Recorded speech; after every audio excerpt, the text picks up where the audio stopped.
நானும் தம்பியும் சேர்ந்தா தமிழ்நாட்டுல புரட்சி ஏற்படுத்த போறோம் அப்படின்னு சொன்னீங்களா இல்லையா? இல்ல, உங்களுக்கு ஒரு கருத்து, இவங்களுக்கு ஒரு கருத்து. உண்மையிலேயே நேர்மையாக பதில் சொல்லுவோம், நேர்மையாகவே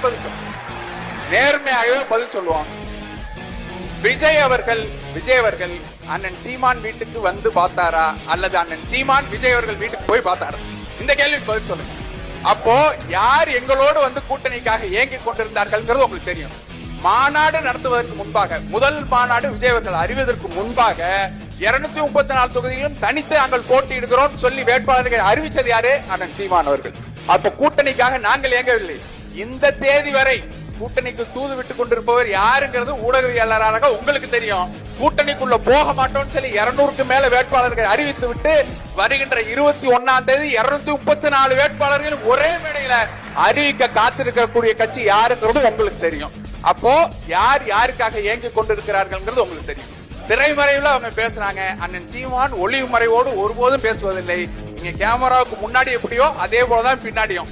அதனால அவர் கேமராவுக்கு முன்னாடி சில விஷயங்களை பேசிட்டாருங்கிறதுனால நீங்க அதை எடுத்துக்கொண்டு ஆதாரம் அப்படின்னு வராதீங்க. பின்னாடி நடந்ததையும் பேசுங்கன்னு சொல்றோம்.